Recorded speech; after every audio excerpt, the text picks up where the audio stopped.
Yo, what's good? Your boy Southbreeze 706.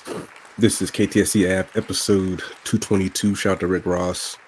It's myself, Marcus Sniffles, and maybe Ayana if she fucking logs in. What's good?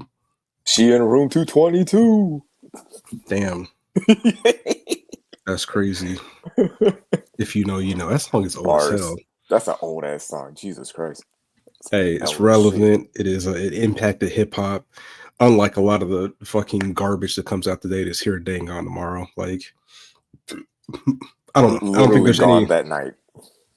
I don't think there's any really timeless music or any timeless artists right now. Like they're really trying to make Travis Scott that dude, but he's not that guy. He's not that guy. I don't want to hear no numbers. I don't want to hear no metrics. I don't want to hear about your sneakers. I don't want to hear about his McDonald's deal. I don't want to hear about the WWE. He ruined the WWE. Let's start there. But that shit is trash. Like it's not good at all to me. But shout out to the people that fuck with that, but it ain't for me. And I can't name a single Travis Scott bar that impacted the culture. I'm not. I don't know if I'm willing to say that there's no timeless artists out right now. I think there's younger artists, like timeless artists under 25. I think that's going to be a hard sell. But yeah, Travis Scott is for the times. He's for the times right now. So I like his music, but I know what it is. Like I know what he's here for, and the kind of music and his fans and all that good stuff. And nah, yeah, under 25, it'd be pretty hard to find any artists that are timeless. Yeah, I'm one of the few people. I'm in the minority of people that do not think Astroworld is a great album, but that's just my personal opinion. Do it what you want, but on that fucking bum and loser Travis Scott, let's talk about WWE. So again, I've been drawn back into the greatness of professional wrestling. Watched WrestleMania. I attended the Raw after Mania, which was great. And tonight they had the Backlash, event in St. Louis, where the main event was Randy Orton versus John Cena. They've been a thing for at least 20 years. And I was like, damn, I haven't watched wrestling in almost 2 decades. Like I like wrestling, the characters they have are so great that like even though I hadn't kept up with wrestling, people know who John Cena is, people know who Randy Orton is, or you've seen memes or you've seen videos. Like they've been relevant for a long time. And that's to the people that got me back into wrestling, that's kind of their Stone Cold and The Rock of their era, if that makes sense. The two kind of figures, like they're both held the title. John Cena is the 17-time all-time leading world heavyweight title holder, and I think Randy Orton's at like 14 or something like that. So they've been the guys for the last 2 decades. But there were some great matches tonight. You had Dirty Dom Mysterio fighting one of my new favorite wrestlers, Penta. He should have lost the Intercontinental Championship. Penta got robbed. A lot of interference from Finn Balor and whatever their little clique is. I think they're called Judgment Day or something like that. The women's matches were good. It was Becky Lynch and Lyra Valkyrie. Very entertaining. Some of the women wrestlers put on great shows. Don't hate on them because they're women. Shout out to Praise Jesus. I love Black Jesus, but shout out to Jesus. But yeah, a lot of great matches. But the thing that people wanted to see was the main event, John Cena versus Randy Orton. This is probably like the 8th time they fought or something like that. Again, they put on a great performance, a great show. If you're not aware, John Cena is now in his heel phase. If you're not aware of the terminology, the heel is pretty much the bad guy, the antagonist. He's been a baby face most of his career, which means you're the good guy, the protagonist. But a lot of people like his heel because it's just so jarring, and the performance he puts on, the promos he cuts, his in-ring performance as far as not wrestling, just kind of talking to the crowd is crazy. Wow. Kevin, first of all, I know you say the N-word with hard R just based off that comment. That is insane. Your mother didn't raise you right. And I have batteries in my smoke alarm, so let's go ahead and get you the fuck out of here. That's crazy. That you know what? Side note, now I'm on a tangent. So I always think like, hey, when are white people going to come up with more interesting creative slurs? And I think that might be the new one. I think that he pretty much called us hard ERs by insinuating that my fire alarm in my house or my smoke detector batteries are dead or dying, which is not the case. That is very annoying. Like, and I feel like that's not just a black people thing. I don't know how that became a black people thing, but it's just one of those things where it's like, oh, the thing's beeping. It's the N words, which is insane. Like, and let's be real. Some of those fire detectors, smoke detectors being like very high places. Most people don't own ladders that get that high. So sometimes you have to live with the beep. It is what it is. Sometimes So just got to deal with it, push through. but back to the match, John Cena and Randy Orton. It was a great match. There was some issues with the referees getting knocked out multiple times. John Cena clearly lost that match at least 3 times, but the referee was knocked out uh, due to interference and cheating and stuff like that. So ultimately, Randy Orton lost his title shot against John Cena in his hometown of St. Louis. And that might be the last time we see them fight because this is John Cena's kind of farewell tour. His intention is to take the world heavyweight title with him when he leaves. He says his plan is to ruin wrestling. And I kind of hope they let him do it. Like, that'd be kind of interesting for him to just take the title and just be gone. And then they have to create a new title or something like that. So I don't think he's going to lose the title before his contract is up. But I think it'd be more compelling if he did lose it, or if his last match is a rematch against Randy Orton and Randy Orton wins the title. That'd be kind of cool, but we'll see how that shakes out. But yeah, side note, one thing about wrestling that intrigues me is when they give the height and weight to these guys. And like, I don't know if you've seen Randy Orton. I don't know how tall he is, but they said he weighed in at 280. I was like, Jesus Christ. For 280, let's see. Let me see how tall Randy Orton is. He is. You said he weighs 280? They said he weighs 280. 6'5", 280. That's like a defensive end. Yes, he is. He is fucking yoked. He's 45 years old. And he looks great. He looks great. I think they're lying because on Wikipedia it says he's at 250. So I think they just throw out numbers. But if he is 280, that's the most impressive 280 frame I've ever seen in my life. Pause.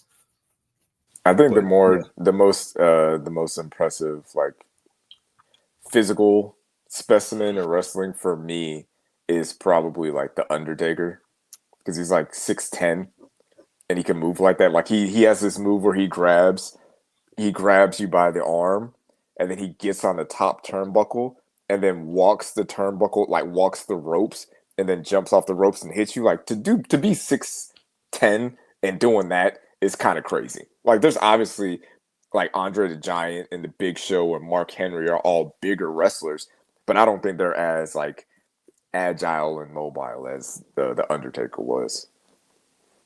6'10". But 6'10", that's insane. Like I remember when you told me like how tall Hulk Hogan was. He's like 6'7" or 6'8", and I was like, yes. What? It's like, why are you wrestling, dog? Like, put your hand in the dirt, dog. Do you want to try for the Falcons? Can you rush the passer? Do you have any bend? It's one of the things where it's like you look at these guys and they're all like standing next to each other and they all look big, but you don't really realize how big they are because they're standing next to big people. Like you look at someone like, Steph Curry, he doesn't look tall, but like in real life, Steph Curry is 6'4". That's a tall guy, like really tall. But when you're standing next to Jimmy Butler, who's 6'6", or LeBron James, who's 6'9", it's like he looks tiny, but like he's 6'4". He's a tall guy. Yeah, I got a homeboy, shout out to Jay Free. He's like 6'4", and that's a tall African American. So I can only imagine, yeah, because Steph doesn't come off as a person that looks big, but that is correct. So, but we'll get off wrestling. If you like wrestling, tap in, hit me up, let me know what you think. Kind of keeping it on entertainment. Let's talk about the JBP now. Shouts to the JBP. So recently, I wouldn't say recently, probably in the last couple months, Dr. Mark Lamont Hill joined the podcast. He has been a commentator on CNN, various other platforms. He's done lots of podcasts. I heard him on Combat Jack a couple times. RIP. Very smart dude, very down to earth, very funny, very witty. And the one thing that he does that really nobody has like the legitimacy to do is to kind of push back on stuff that is just fundamentally stupid. For example, the whole flat earth thing has resurfaced on this So podcast. annoying. So And annoying. when you have people like Joe says himself, like he didn't graduate high school, right? And you have other gentlemen on there arguing about it. It's kind of one of those like we don't need both sides to this conversation because like there's one side and that's science, right? So it's kind of That's like a why are we even It's the what are facts. we Like there's no advocating. There's no like, well, let me hear their side of it. No, we're arguing facts here. These aren't opinions. These are facts. Like it's annoying to hear just people just go on and on. It's just like you realize it's one of the things where like you listen to Mark Lamont Hill talk, and then he just kind of makes you realize, oh, you guys don't know what you're talking about at all. You guys just talk. You're just talking loud and repeating what you heard at the barbershop and thinking that you're right, and nobody's really or on challenging your YouTube? yeah, and no one's really there to challenge your thoughts, your free thinking, and it's just like you sound insane. Like you guys literally sound insane, just being like, oh, well, maybe it is. Like, how do you know? Like, all right, man, it's fine. And I just don't. I don't I get think some of it is what for do you gain from that? I think some of it's for entertainment purposes because we're clearly sitting here talking about it, but I do think some of those people genuinely believe like the Earth is flat. Just like okay, okay. I mean, I'm with some conspiracy theories, but that's kind of the one point he made is like, hey, that's too big of a lie for that many people to keep secret. What Like do you all gain the from that? pilots, yeah, I don't fucking know. You gain Like, nothing from making that lie, and it's just like you're telling me the entire world, every country on the planet decided to just be like, hey, we're gonna tell them that the Earth is flat, no matter what. It's just the Earth is flat. you Don't mean the tell them Earth is anything round? else. No, I'm talking about the conspiracy. We're going. Oh yeah, you're right. Yeah, we're going to tell them that the Earth is round, but in reality, it's flat. Why? I don't know. Because, like, and it's almost like, all right, if you believe the Earth is flat, and we don't have to go into the whole why it's not flat, but say you're in Australia and you fly. Look, if you have a map, look at the map. Look at where Australia is. Get on a plane and fly east. If you keep going east, what happens to you? Do you just fall off of the face of the earth? You just disappear? Or do you keep going around the earth until you come to America on the west coast? Explain that. Explain time zones if the earth is flat. Ex- what are we doing? Explain time. Well, That'd have been my only rebuttal. Explain time zones to me then. so if they want to do conspiracy theories, this is one that I'm 100% rocking with. Is that a black person has never set foot on the moon? Let's talk about that's work that theory out. What? Black people have Wait. black people have been to space, but a black person has never set foot on the moon. So run with that. Why can't we go to the moon? What's on the moon we can't see? You know what I'm saying? Is the moon real? Like what why can't we go there? Right? You know what I'm saying? Is there like is there a massive Klan rally on there? Is that why the moon is so white? They're just up there kicking it? Like why we can't go to the moon? Why have we not stepped foot on the moon? That is that work that conspiracy theory. Like as many times they've been up there, one brother couldn't get up there. Like not one, not even I an just, honorary person. Like what are we doing? What are we hiding?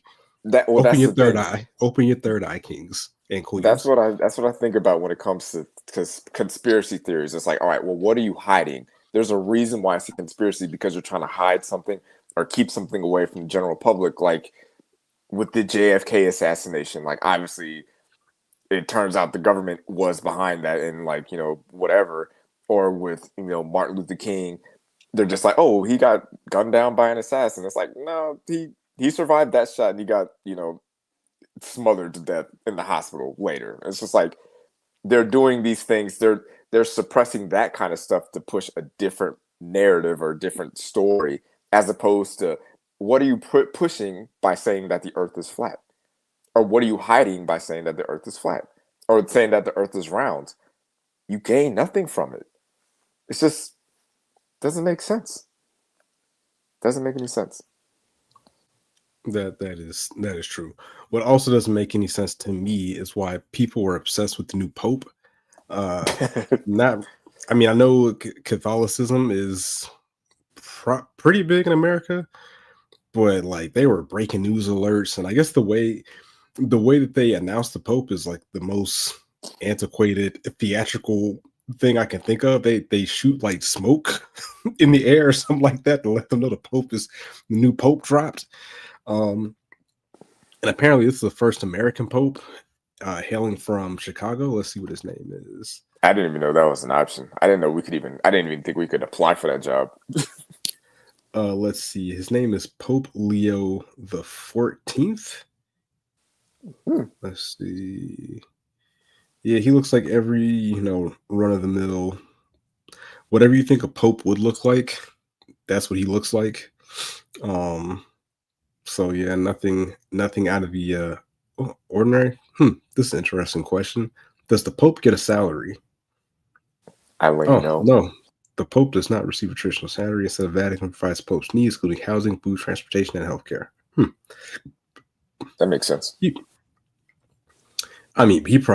probably staying in all the nice places though. But yeah, so I really don't care about the Pope. Shout out to the Pope. I cared about the jokes though. The first one that stuck out to me was that they said Chicago produced an American Pope before they have had a quarterback throw for 4,000 yards on the Bears. Oh my god! Yeah, no, that's crazy. Chicago has produced a president and a pope before a quarterback throwing for 4,000 yards. Oh my god! Is that true? Did Caleb Williams not throw for 4,000 yards? Nope. That's what is going on? Anyway, I think his first game of his career, he threw for like 10 yards. Oh god. Well, they also said that Chicago produced a Pope and King Von, so it's like perfect balance. Chicago right there. Police! Help! Police! Help! Police! Help! That man was like a real life demon, apparently. So, but yeah, perfect balance. Shout out to Thanos. Shout out to I've never wished death on anybody, but after King Von, well, I don't know if I'm even gonna say that, but after that man passed away, I went through a list of his songs. I was like, yeah, he might have needed to go. This man was crazy. This man is a psychopath. Get this nigga off the streets. Jesus Christ. Hey, you know we can hear these songs? Why would you say these things? That man was... That brother was wilding out there in them lyrics, dog. I'm like, you cannot say these things. You cannot be this way. Hey man, it's it be like that, but I don't know how to transition that. Yeah, Rory Ball, a podcast that I do not frequent because they're off the Joe Budden tree, and that tree produces some fruit that sometimes refuses to acknowledge their biases or even live within the realm of reality. So shout out to Keyshawn. Who's BMW? Oh, his baby mom. I think he might be talking about King Von. Oh, okay. Let's see. Let me see. Now I'm intrigued. King Von, BM. Oh no! Wow! Ain't no way. Okay, now I got to do it. Hang on a second. Oh my gosh, King. I mean, it makes sense if you're listening to this. Go Google King Von's baby mom. Oh no! What? Hey, what? Man, what? Got killers in the whole family. Jesus fucking Christ! Okay. All Hey man, right. thank you for your They all service. catching bodies. Yeah, Thank you for exactly. your Thank you service, for your Miss. service, ma'am. Salute you, Miss Vaughn. Um, that's that's interesting. That is interesting. Why is Shout this out to not a Black big? Love. Hey man, when we have our salute to service, why don't why whenever I highlight her, shout her out, Bring her up. Bring her up. shout her out. You know what I'm saying? Like that's what they do. They kill people, and Salute the it's service. family business, man. Family business. That Oh is my god. crazy. That might be the wildest shit. I'm about to tell the homies like, yo, bro, this is Did you know King Von's baby mama was in the army? that's all right, man. What I don't even know what to say to that. But back King to Von's Rory is and Ball. King Von is a dependent. Shout out to the dependers, dependent. How did all right? That's a whole nother episode. Like, how do they even meet? I'm all right. Anyways, Rory and Maul. So I don't listen to that podcast a lot because they be on some bullshit. Like the most biased, fucking glazing, deriding of Aubrey Trade Cram I've ever seen in my life. But they had DJ Head on from the Bigger Picture, one of my new favorite podcasts. I actually haven't listened to their latest episode today. They had DJ Head on there, and it was a pretty calm conversation because I think DJ Head brings that type of mentality. He's not really with that rah-rah shit. So he wasn't really trying to have no debate because there's really nothing to debate. Kendrick won, and everything else just kind of side chit chat. But there was one part of their episode that stood out to me and to most people. And it was the point where they were talking about kind of going back and forth about the songs and the impact, and if this was like kind of a point or this made somebody else act different if they feel kind of the impact of what was said. And Maul said first of all, Maul couldn't remember the name of the song Euphoria, right? He also couldn't remember, like, say there were no memorable bars. He couldn't remember any bars from that song, right? Like, I remember exactly where I was when I heard that song. It's like that, I do what too. what I was doing, right? And that's like Kendrick is still rapping. That's how long that song is. He's still rapping right now. Apparently, that song was condensed. It was like a 20-minute song, which I would pay a substantial amount of money to hear the rest of the bars in that song. But like, there were so many quotables, so many bars that came from that song that for you as a full-grown adult with any sensibility or any integrity to be With like, that nah, platform. yeah, with that platform to be like, A, I don't remember the name of the song, and then B, I don't remember any verses or quotes from that song. Like, that is insanity. Like, I don't know if he has dementia. I don't know if he was drunk or he's on like any illicit drugs, but that's different. That's craziness. In his cap, but it's Yeah, it's lying. He's lying. He's clearly lying.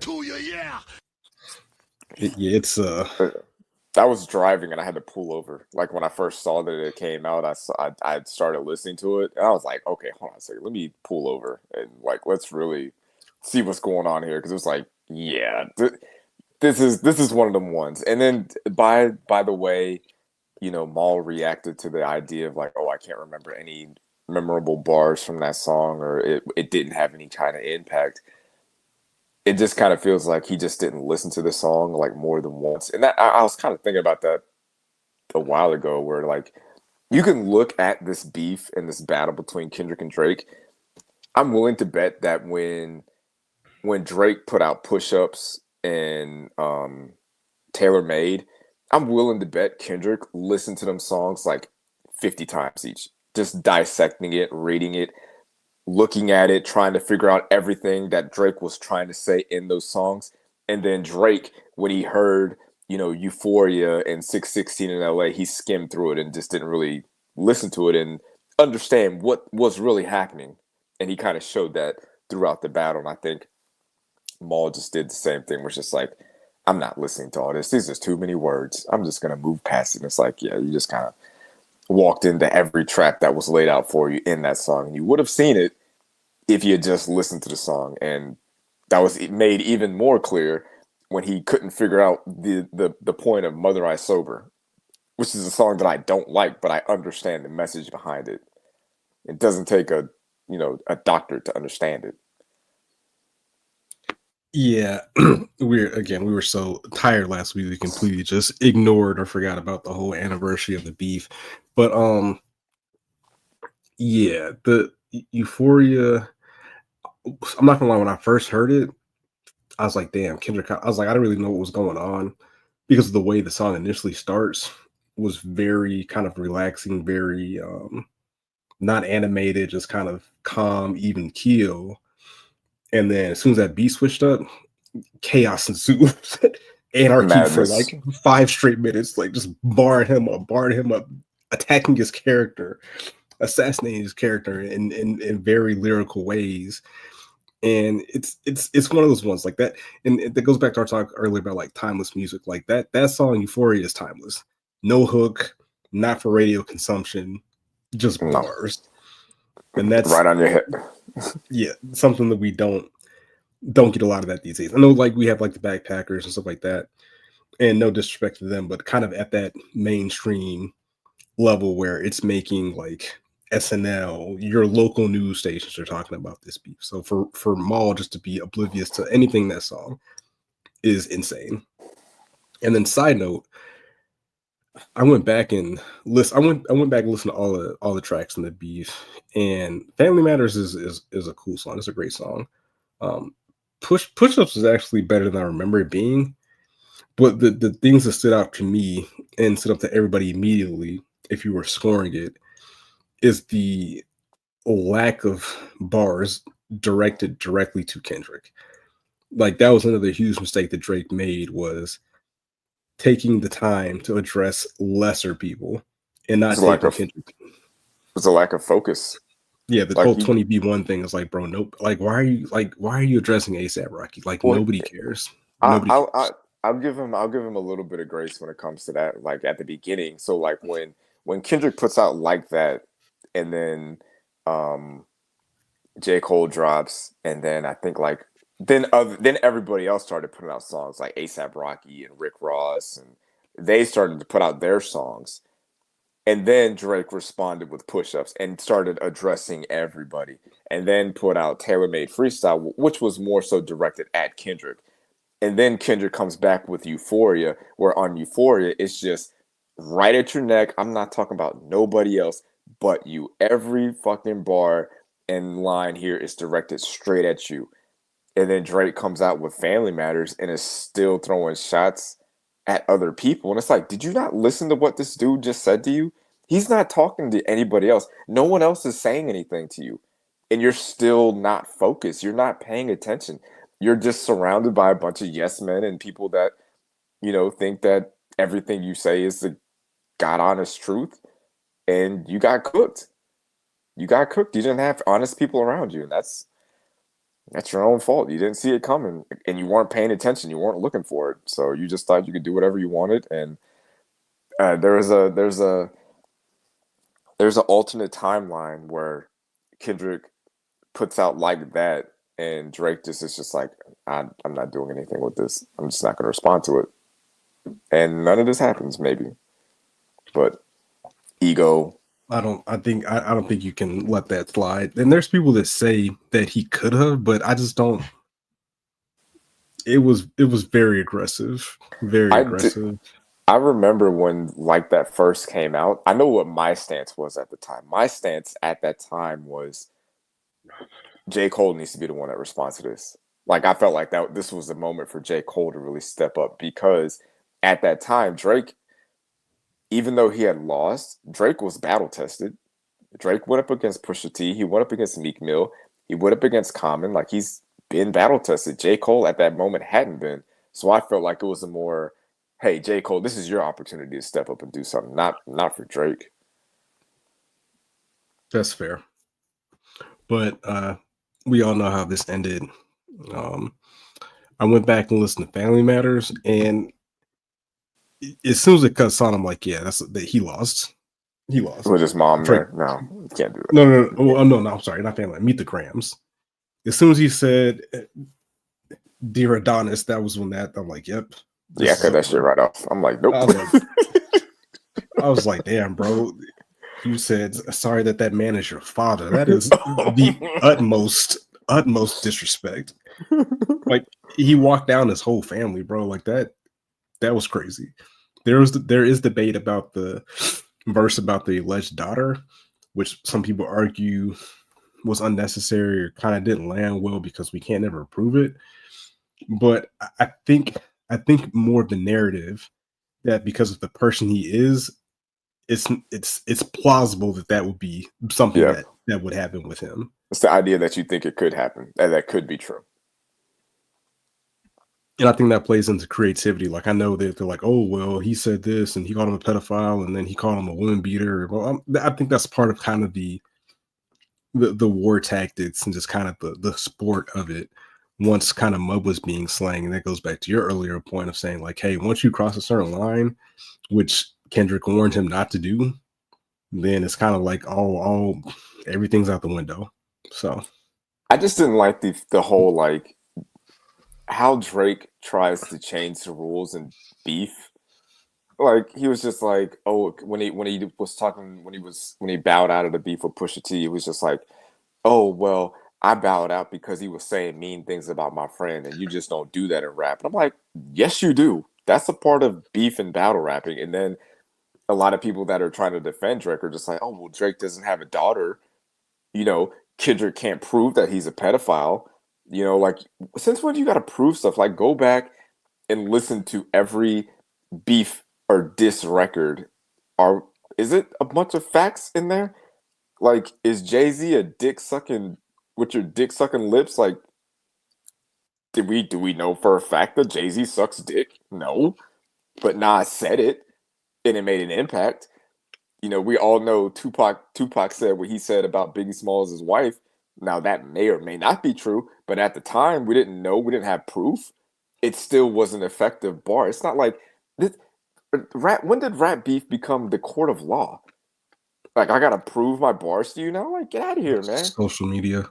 Rick Ross rapped about a woman. Like Rick Ross rapped that he was having sex with a woman and she wrapped her legs around his waist. No, the fuck she did not. That is not possible. Ain't no woman wrapping her leg. This was like early Rick Ross too, not skinny Rick Ross. Big Rick Ross. Like, stop it. Stop it. It's talking shit. I mean, it could have been like it could have been like a Brittany Griner type Oh God. WNBA player. Some Oh long my leg queens out there. gosh. Shouts to the queens out there. Damn. But yeah, definitely Kendrick's on tour, doing great. I had Crushing. intensive going to see the Big Steppers, I'm sorry, GNX tour, but I'm gonna be out of town that day, so you know, maybe next time. But we'll kind of see how that goes. All right. I don't know where Ayana is, but That's crazy. And she hit up the group chat too. How you asked to get linked up and then just don't pull get the fuck out of here, Ayana. Anyway, shout out to her. But let's get to the meat and potatoes. I finally was able to escape my house and go see the Thunderbolts yesterday. I went to go see it at I think like 7:45. I probably could have waited a little bit longer because I always forget there's 30 minutes. now it seems like I don't think it wasn't always like that. I feel like there used to be 15 minutes of previews and the movie started. Now they preview all kinds of shit that I am not interested in. Like I do not give a fuck about 90% of the movies they try to sell me, right? So I'm on the wave now of I don't watch trailers, right? So I guess by default I was forced to see the latest Fantastic Four trailers or whatever. So I saw I hadn't seen anything with Silver Surfer or him stretching or anything like that. So I saw that in that preview, which we'll get to that a little bit later. But Thunderbolt started. I don't know how we want to do this. Do we want to give our initial reactions, or let's start here. Do you think Thunderbolts was better than Captain America 4? Yes, By a lot or by a little? by a lot. Oh, really? I didn't. Interesting. I didn't think. I think Captain America 4, and this is going to be my issue with a lot of Marvel movies lately. I just feel like a lot of these movies could have been better if they had some sort of direction or plan.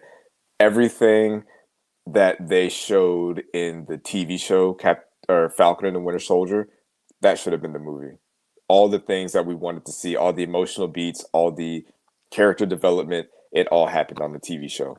And the movie was just blah. It was just like, all right, we're just gonna just run in the mill villain, bad guys.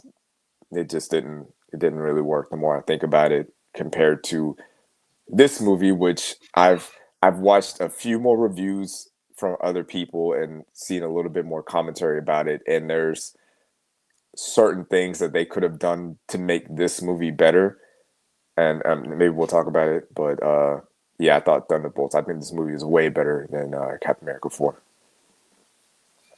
Let's see. What did they rate this? I don't do the Rotten Tomatoes wow. things, but it's pretty high. Rotten Tomatoes is they're I don't necessarily trust their judgment, but IMDb gave Captain America a 5.5 or 5.7. They gave the Thunderbolts a 7.7. So slightly better, not quite to the Marvel standards, which they have not been close to in quite some time. But I don't think Brave New World was as bad as lots of people thought. People did agree that it was essentially just another Hulk movie for the most part. I don't really like what they did trailer-wise or preview-wise, but the trailers ruined that movie. Trailers were a disaster, and you could probably make the same argument for this movie. It wasn't as bad, but Marvel's got to get that shit under control. This is getting ridiculous. Like it's bad now. Like it's like they're giving away all the good stuff. It's almost like they forgot what brand they are. Who, like, you guys are Marvel. You guys don't have to give up all the goods in the trailers. Like the Captain America 4 was egregious. Those trailers are egregious after you see the movie. It's ridiculous. This one not so much, but Captain America 4 is borderline offensive. Okay. Well, where do we start? Spoiler alerts. If you haven't seen the movie yet, spoiler alerts. There'll be spoilers. Spoilers for Thunderbolts. Spoilers for Thunderbolts. Spoilers for Thunderbolts. All right. Where do we start? We start at the beginning.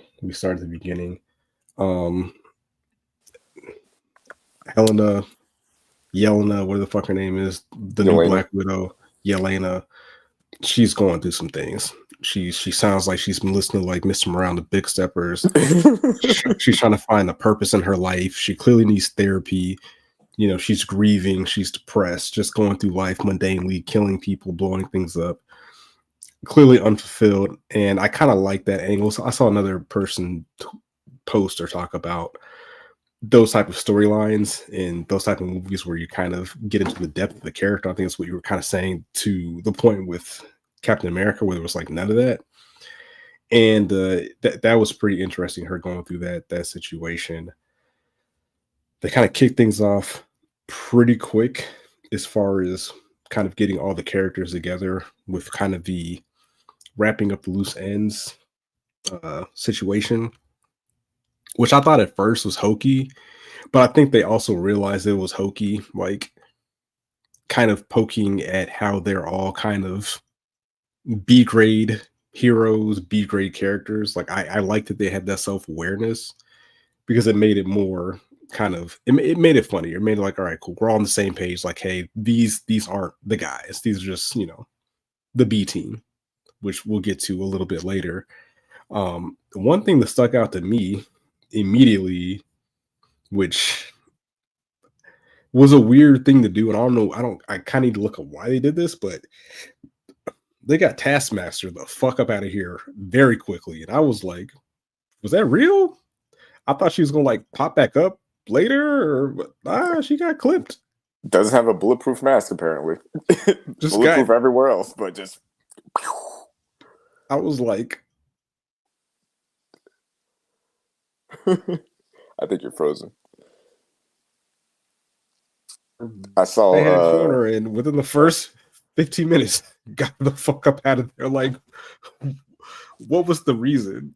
Why okay. Why even carry her over to this movie if she's gonna get clipped immediately? I need to do some more research, but that was egregious.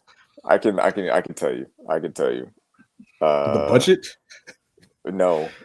They shot scenes for her. Like she had way more to do in that movie. She was in the whole movie, and they reshot it to cut. They just basically cut her character out. Because they like if you watch the movie, the Ghost character from Ant-Man 2, she doesn't have a lot to do in the movie. Like she doesn't do a lot of things in the movie, but that's because a lot of her scenes were with Taskmaster. So because Taskmaster got cut out, Ghost's plot lines got cut out also. And so it's one of those things where it's like I get what Keyshawn is saying is where it's like, you know, you kill off one of the Thunderbolts to really set the tone to be like, all right, nobody's gonna, you know, make it out of this movie. Nobody is safe. And in theory, that is correct. But you also have to remember that like 3 weeks ago, when they announced the roster for Avengers Doomsday, they let us know that Captain America or John Walker's gonna make it. Elena's gonna make it. Red Guardian's gonna make it. Sentry's gonna make. Like they told us all these people were gonna make it before this movie even came out. So that goes back to the point of like, why is Marvel telling us so much stuff? They should have just never. And like, why do we know everybody that's in Avengers Doomsday right now? We know everybody. Like we knew going into the Thunderbolts that these people were gonna make it, and the lady that plays Taskmaster. All the promotional clips and interviews, she's not in him because she doesn't want to do that because they cut all her scenes. So, yeah.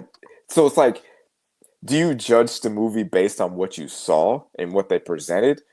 Or is it fair to judge the movie by what they took out and what you now know based on the behind the scenes stuff? And that's kind of the line that I try to balance because it's like, well, if I didn't know that, how would I feel about the movie? Because when I went and saw that scene, I was like, oh, wow, they're really setting the stage here. They're setting the tone here. But then the more I found out about it, it's like, oh, they just cut her scenes. Like they just got her out of here for no reason. Yeah, I didn't get it as a tone setting thing. I just thought it was like one of those things was like, oh, yeah, you thought you shot me and killed me, but I'm just going to pop back up because I'm the Taskmaster and I have some secret, I don't know, you missed. I don't fucking know. But it says, yep, she's dead. She's out of here. Gonna pop up. I thought she was gonna bust around a corner or something like that. Nah, nope. Nada. That's out of here. But I didn't like her. I didn't like her in Black Widow either, though. I didn't like that character, so I was kind of out of all the characters to get rid of. That would have been my first choice. Yeah, I heard the Ghost. I didn't really care for the Ghost's character either. It's just weird. But moving forward, things escalate. We're introduced to Bob. Shout out to Bob. I just looked up Bob's who he is in real life, and he is the son of another actor named Bill Pullman, who you know the face. Like he's not like I don't think he's like a star actor, but if you Google his face, like Google who is his fucking dad? Google Bill Pullman. Like you don't know the name, but you've seen him on the various TV shows. Oh wow! Okay, yeah, I know that guy. Yeah, there we go. He was in Independence Day. There we go. Shout out to nepotism. But yes, they introduce us to this mysterious Bob character who is just kind of hanging out.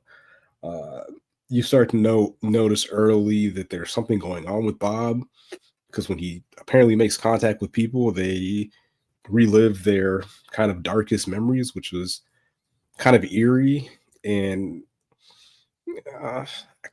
you kind of figure it out quickly a little bit what's going on, but that's neither here nor there. Fucking Seinfeld lady tries to kill them all. The tie up loose ends. I don't know how to pronounce that lady's name, so she's gonna be Seinfeld lady from here forth. They fail. They escape. Bob sacrifices himself, right? And then we discover that Bob is not a normal person. Bob is apparently bulletproof. Bob can fly, And can fly. Bob can crash to the ground and not die. Cool. So the other people escape. The rest of the Thunderbolts escape, trying to escape Seinfeld Lady's crew because they're trying to kill him. And insert Senator Barnes Senator comes in, saves the day. Congressman, whatever. Representative Barnes. Who voted for that man? Why? Why would you vote for him? I mean, who was our president now? So I could see. All right. I mean, old boy that coach Auburn is a fucking congressman or some shit. That makes sense. Well, yeah, so I could see I'd vote for Bucky. It's like, all right, yeah, you save the world, whatever. Vote for the Winter Soldier. Yeah, so he comes in, saves them, but then also packs them the fuck up. It was like, hey man, y'all going to jail. You're gonna have to prove this case against Seinfeld Lady because she's doing some ill shit, some illegal shit. And they're like, yo, something's going on. Bob is out there. Bob's a problem. And then he gets the call about Bob. And they're like, hey, Bob, we got to go find Bob. So they do a thing. They pull up. They find Bob. Actually, no. They find Seinfeld Lady first. And then Seinfeld Lady has unlocked Bob's full potential, which is interesting. So I went down like a YouTube rabbit hole a couple years ago and just watched like random, YouTube videos on Marvel characters. And I watched one on Sentry a long time ago, but I got him mixed up with another character that's similar to his character, Hyperion, which is another character that looks kind of just like him. And they actually might kind of maybe have the same powers. Maybe. Let me see. Yeah, they're kind of the same character. So I got them confused. But as the movie progressed, I was like, okay, I kind of remembered his character a little bit from some of the little comics I watched on YouTube. But Bob is a problem. Bob gets the Thunderbolts the fuck up out of here immediately, right? And then Bob starts to question, why would I work for this lady if I can be as strong as the What's the entire point? Avengers team? What's the point? Bob became self-aware of his worth. He said, I am a high value man and I don't have to deal with this shit. I don't have to put up with your shit. So Seinfeld Lady hits the kill switch and takes out Bob. But she did not know Bob had a tag team partner. They called the Void. Flip the switch on them niggas. And the Void was getting busy. The Void was getting them all the fuck out of here.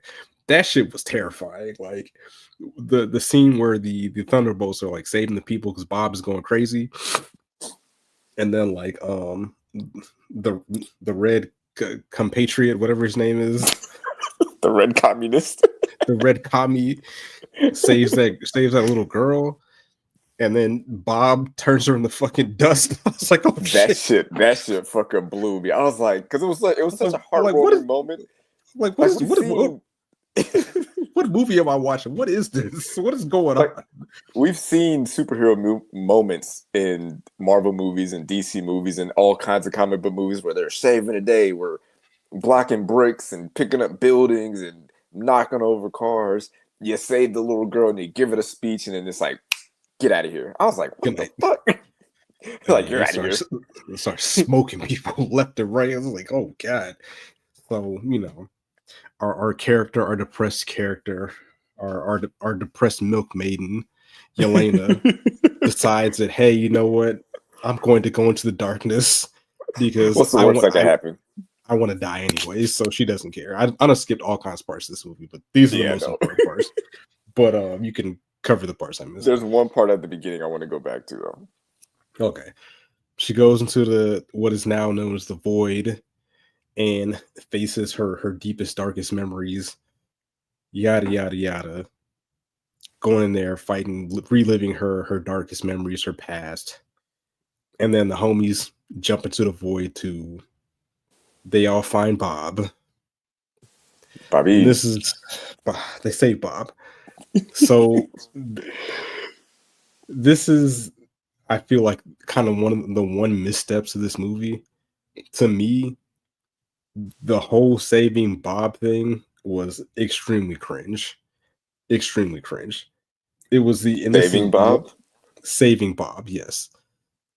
In the manner in which it was done. It was very, a lot of people, my anime folks will tell you about this. This is a kind of a trope in the anime world, which is called the power of friendship. Essentially, the power of friendship is what saved Bob. Oh, we're all gonna, Yelena's gonna do all these very weirdly choreographed flips over moving items. It looked fucking crazy. Like I was like, what the fuck is going on? Then everybody else breaks out. Everybody else breaks out and they're running to Bob. We got you, Bob. We love you, Bob. We're here We're for you, here Bob. for you. Friendship, Hashtag, teamwork.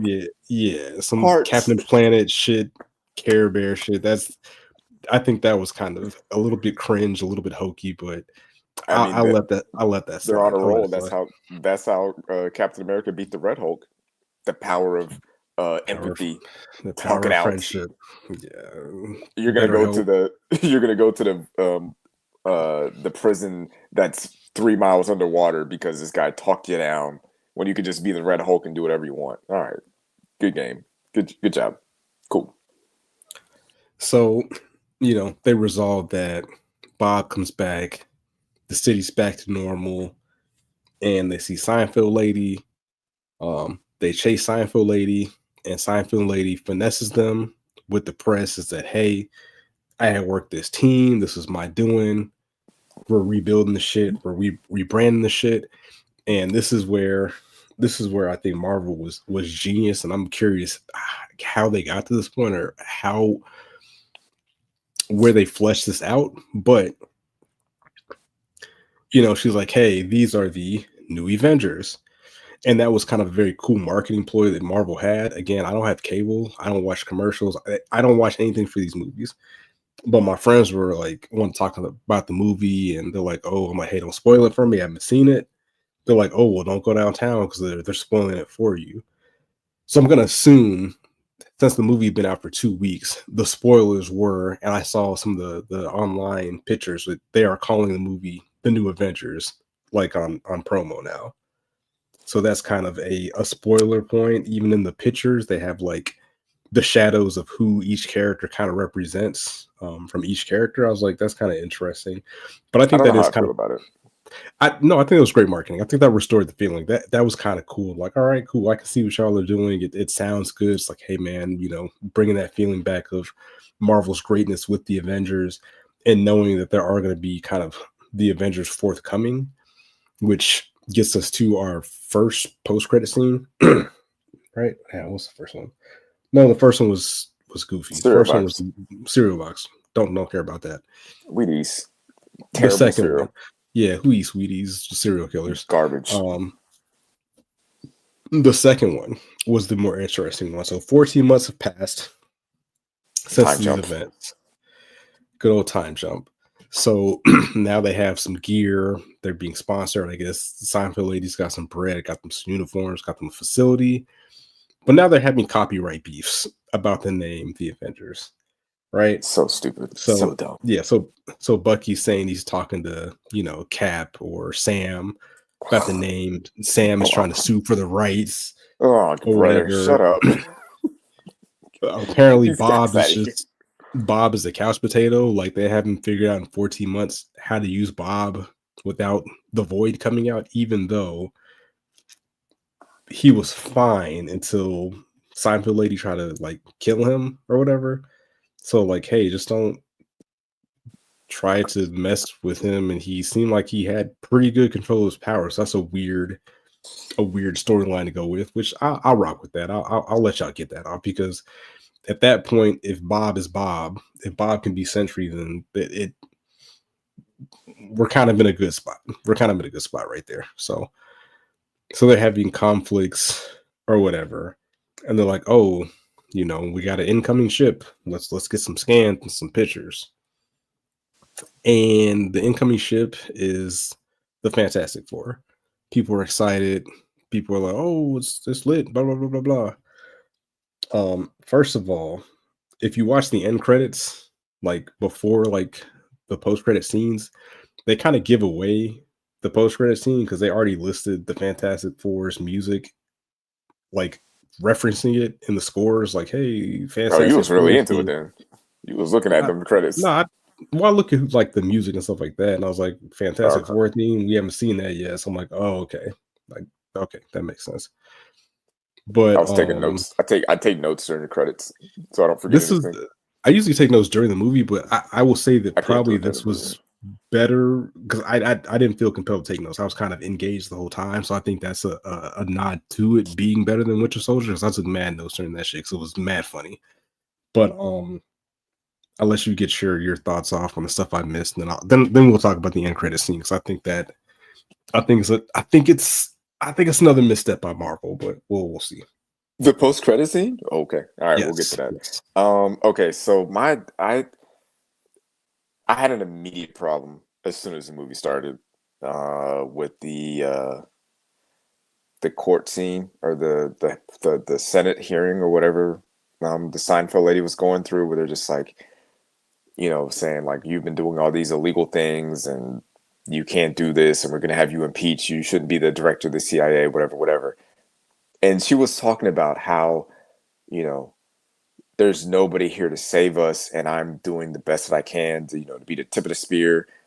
And, just a few months ago, the president became the Red Hulk, and there was no one there to stop him.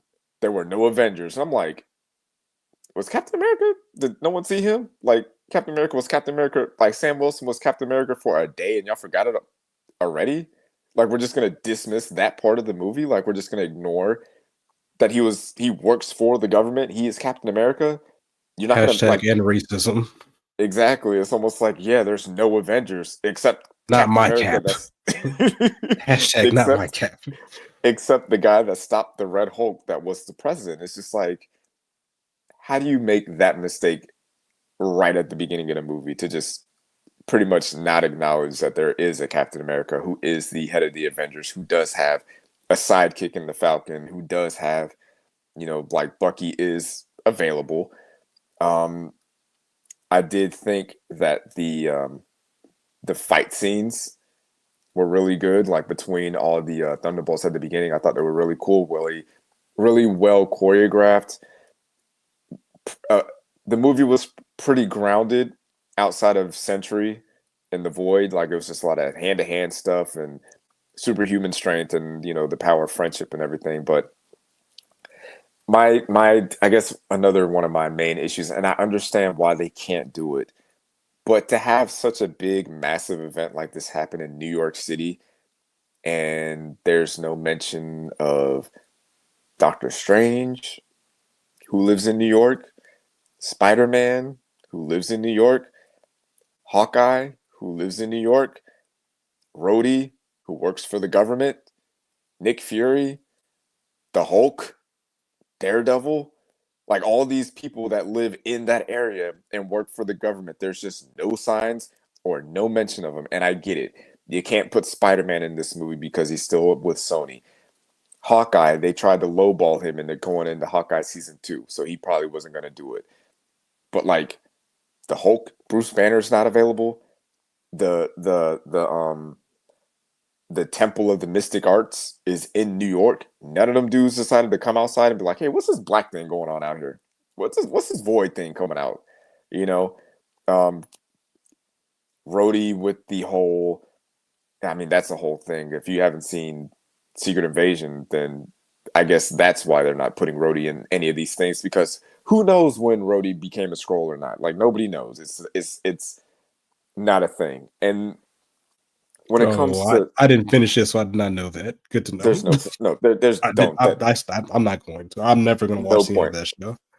Well, I'll tell you this about the Secret Invasion. So the part where the CIA is working on this super soldier thing, that's like, all right, we can take all the strength and power of the Avengers and put it into one person.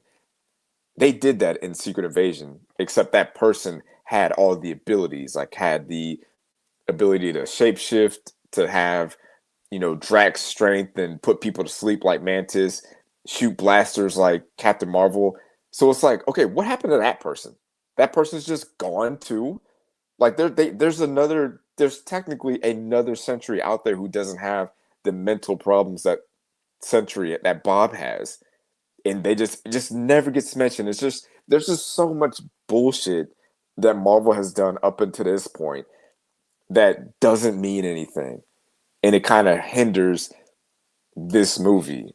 And I just feel like I'm trying to figure out how they could have done it, but there's a movie where if you take the best parts of like Falcon and the Winter Soldier as a TV show and the best parts of Thunderbolts and put that together, there's a movie there. There like I feel like that's where the movie is.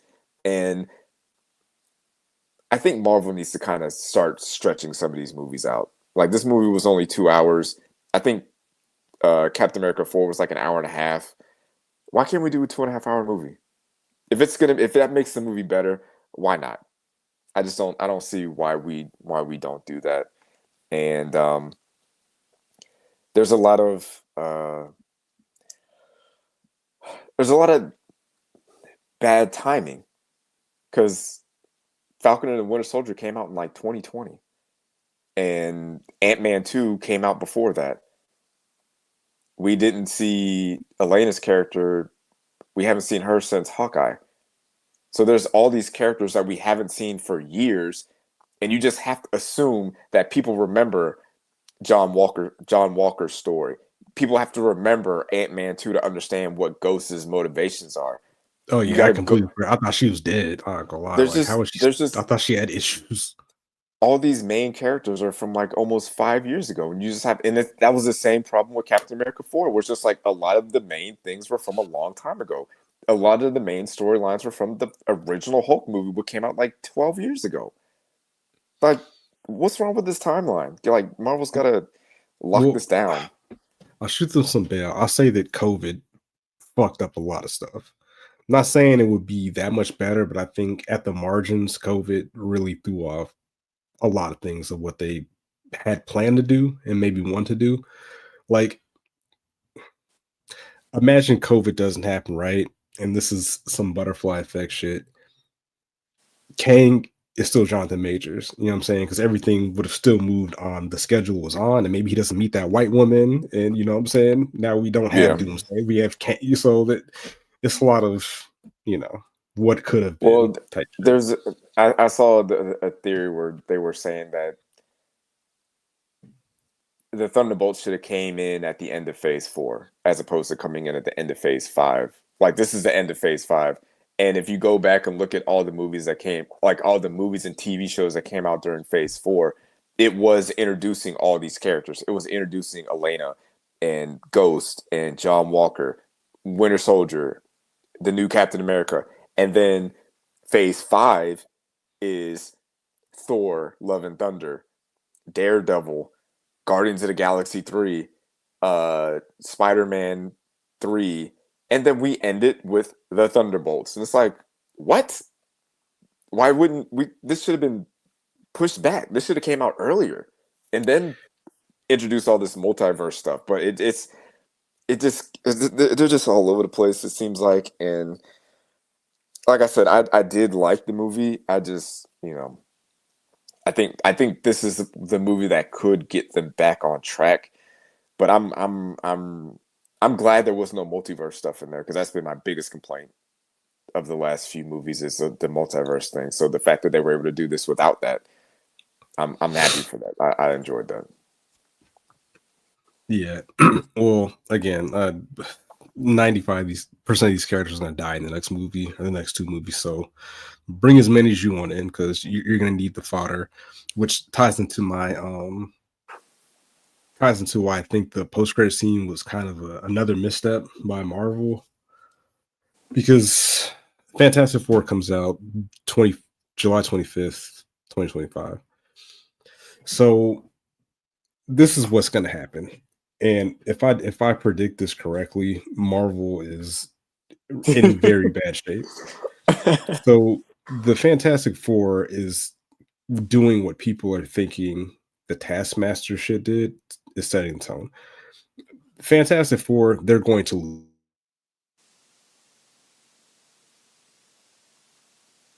You're frozen. I can't hear anything. Mike. Am I back? I got you. Yeah. All right, so Fantastic Four is going to be setting the tone like people thought Taskmaster's death was going to be because they're taking L's. Whatever is going on in that time period, they got win. They are not successful. They get fucking clapped. The spaceship they're on, they are running for their lives. They're getting the fuck out of Dodge because Galactus pieced them the fuck up, right? So we already know that Mr. Fantastic is, very smart, messing with space and time and shit like that. So I think while they're trying to escape, they somehow end up in this timeline, right? So you see the pre-made conflict of who are the real Avengers. So they got this notification, hey, this ship is coming in. So the Thunderbolts are going to pull up, and then the real Avengers are going to pull up. They're going to have some beef, or they're going to be like, oh, what the fuck is this? Who are you? Blah, blah, blah, blah, blah. And then the ship's going to open up, and they're going to be like, hey, guys, we shouldn't be fighting ourselves. We have bigger problems. Do y'all know about this Galactus nigga? And they're like, Galactus, what is that? And then he's going to explain what's going on. And that's kind of where the movie's probably going to start. Is some inter beef between the two Avengers factions. The other real Avengers are going to pull up like, oh, Captain Marvel, oh, I saw there was a disturbance in space, or Thor will show up, like whoever's supposed to be. All the 36 characters they listed, some of them are going to pull up for kind of shock factor. And then they're going to meet the Fantastic Four. So that's kind of how I think the movie's going to start. I don't know where the X-Men fit into this, which again, I'm still curious how they're going to do all of this integration with all these characters and factions, but Marvel's got a lot of work to do. The homies think this next movie is actually going to be X-Men versus the Avengers, and then somehow lead into Doomsday, but I don't. There's a lot going on, so that's kind of my early predictions for the beginning of the next movie. They've already kind of told us, and they've already told us the plot of Fantastic Four. They're going to lose to Galactus, because why else would you be fleeing? If you won, you're not getting on a spaceship for sure. I will say the post-credit scene for this movie. As soon as it was over, I said, "Marvel got me. They got me. I'm back in." Like I saw that 4 on there, and I was like, "Yep, we're back." I can't remember. I'm trying to remember all the post-credit scenes that we've had recently. The one that I think gave me the most excitement,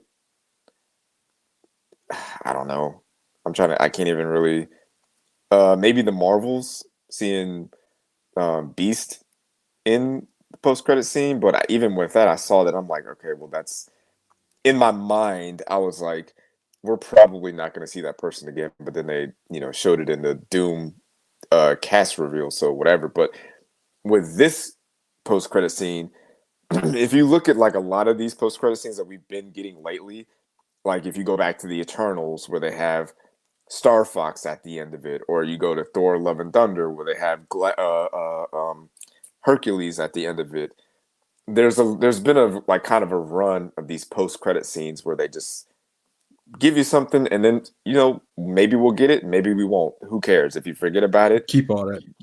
We'll just keep I don't it. care about Hercules, none of that shit. Exactly, it doesn't matter. But with this one, it's like, hey, the post-credit scene for this movie that you just saw, the next movie that's coming out, that's what this post-credit scene is for. And I don't know if I said it here, but I feel like this might have been the best time to announce, like, hey, Doctor Doom is gonna be the next Avenger or the next big bad. Like, this is when you announce it, not a year ago, And if you're feeling real spicy, don't even let people know that it's Robert Downey Jr. until they see the Fantastic Four. You got to go see the movie to see who's Doctor Doom.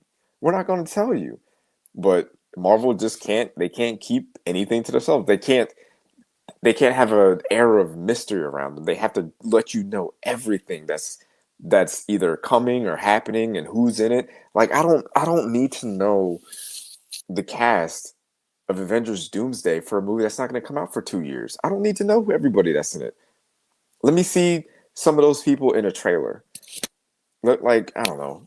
I just I like the post credit scene. It made me feel that old thing that I used to get, like when we saw, Thor's hammer at the end of one of the movies, or at the end of, I think it was Civil War, when Steve Rogers took Bucky to Wakanda, and then it pans out and you see that big Black Panther. It's like, yeah, the next movie is Black Panther. We're leading you into that with this post credit scene, and we haven't had that for a while. So for them to be like, hey, that movie that's coming out next month, the Fantastic Four, here you go, and this is going to lead you right to it.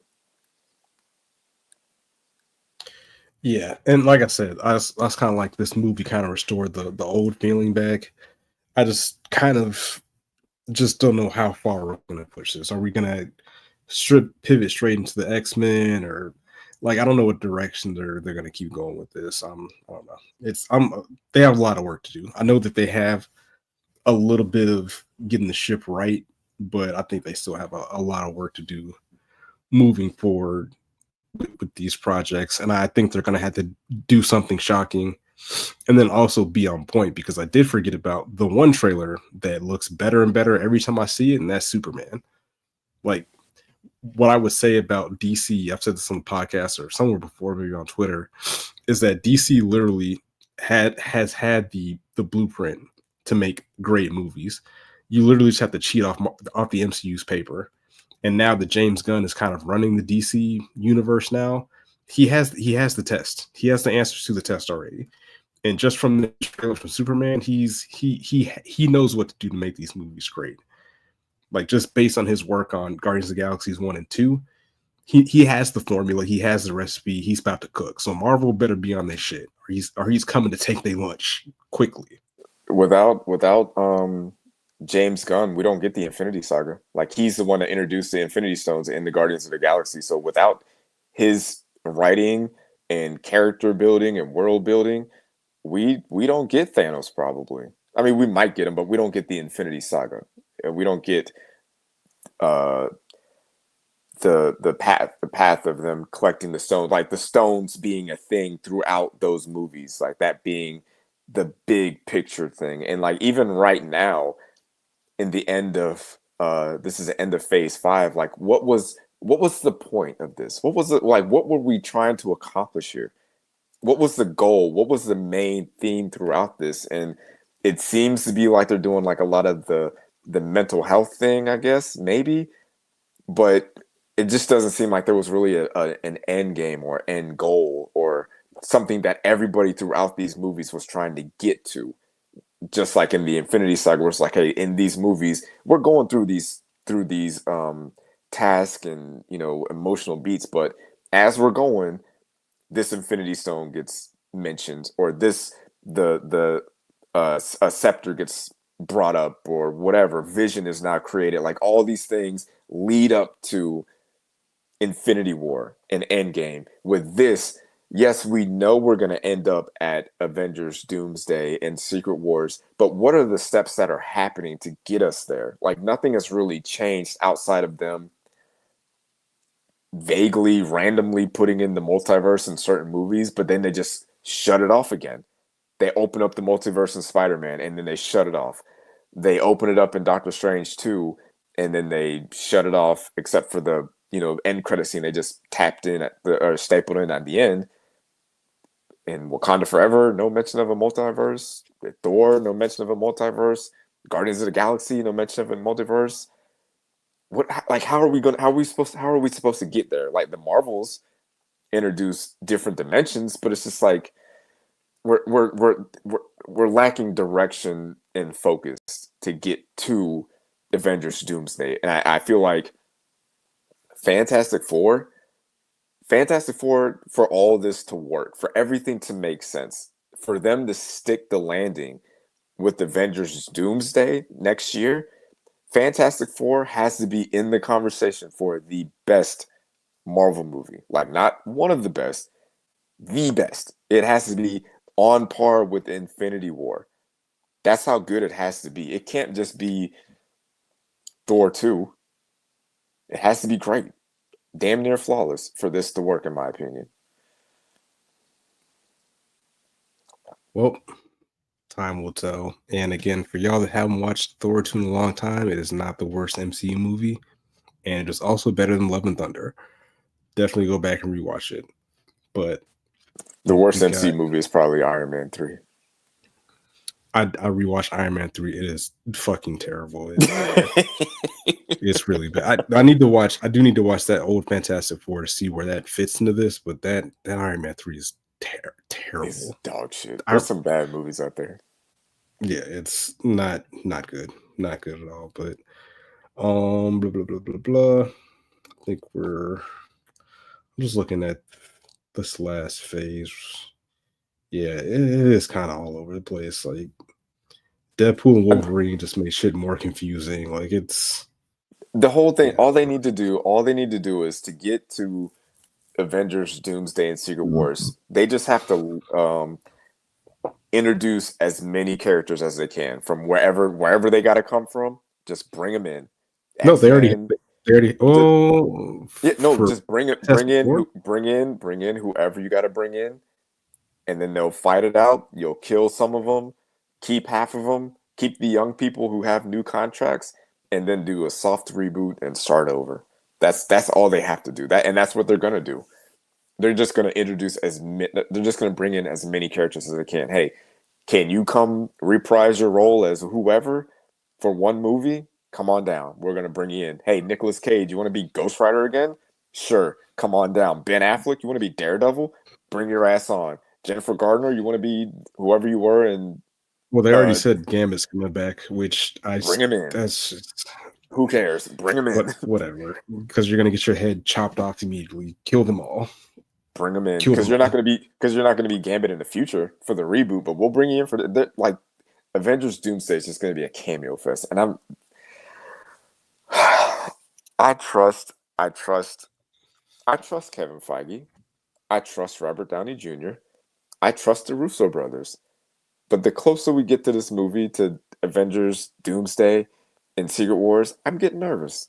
I'm getting a little bit nervous because I don't know now. Because now it just feels like it's just going to be a cameo fest and a Robert Downey Jr. Worship at the altar. You saved us from going into debt by being Iron Man, and now we're just going to pay you $1 billion to be Doctor Doom and make you the greatest villain ever, along with being the greatest hero ever, and let you ride off into the sunset, and then we just got to start it over. But I disagree. I think the Robert Downey Jr. thing is a multi-layered play. I think it's a misdirection. I don't think he is ultimately going to be Doctor Doom. I think he's going to be a Doom variant, which again, this is great marketing for them, kind of like the Thunderbolts asterisk title, which kind of is like the Thunderbolts, but it's really New Avengers. I think that's like shows a little bit that they have some foresight. Wait, you're saying that?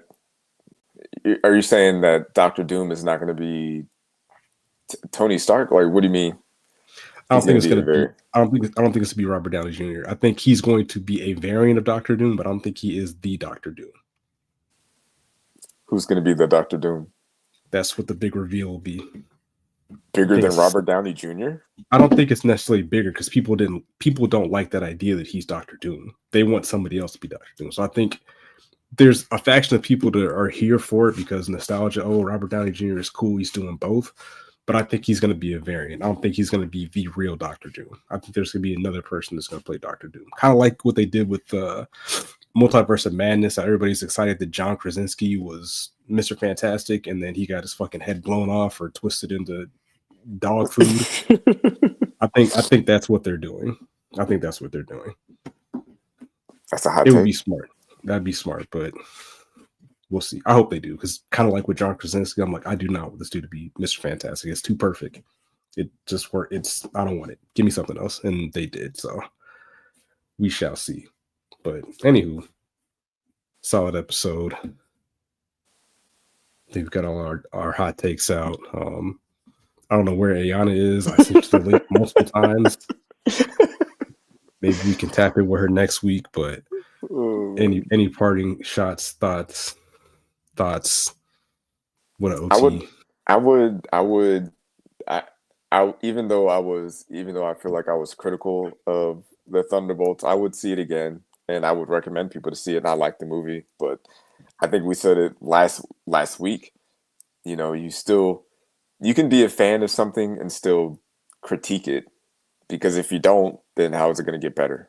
So I think it's always good to, you know, go see the movies and, you know, consume the stuff that you like and that you're a fan of, but don't just go into it with a blind eye, because I'm not gonna lie, I have that problem sometimes. Like, I went into, if you would have talked to me after, and you know this, it took me a while to get on board with Thor: Love and Thunder being a bad movie. Like, I fought that one to the for a while, because I knew immediately when I saw him, like, this is terrible. I was making so many excuses for that movie, because I was just like, nah, man, it's good. It's good. I like it because Thor's my favorite Avenger. So I'm just like, I felt like I needed to defend the movie, but it's like, no, you got to still be critical of it, because say more people thought the way I thought of Thor 4, you know, the next Thor would have been the same thing. They'd have brought Taika Waititi back. Instead, now they're talking about moving in a different direction. So it's like, you got to be critical of these things if you want them to get better. So IMDb had Thor: Love and Thunder at a 6.2. Let's see what they gave Thor: The Dark World. Thor: The Dark World got a 6.7. damn. Thor: The Dark. It's not as bad. It's not as. And again, if you read the story about Thor: The Dark World, I give it even more credit for being what it was, because they had to like change the director at the last minute or whatever. I'm starting to hate that. I'd rather than just push the movie back or just not do it. I hate this. I hate how they do that. I know they have to be on schedule, but, you know, give these people a fair shot. And with Thor, the thing that makes me mad is, again, Taika Waititi gave us the best Thor movie, and then turned around and gave us one of the worst movies I've ever seen. Like, you had the blueprint, like, you know how to do this, and you just went off the rails for Christian Bale that I don't understand. You had a locked in Christian Bale, because Christian Bale showed up. He showed up to work, and you just was like, man, fuck it. That's why I give him even more. I weigh that even more against him, because, like, you know what to do, and you just was like, nah, I'm not gonna do that. So, but anyways, done with kicking in. Thor's back. This is KTSC Av. Subscribe on Apple Podcasts, YouTube, Spotify, wherever you consume mindless content. Might as well consume it here. Appreciate it. We out. Peace.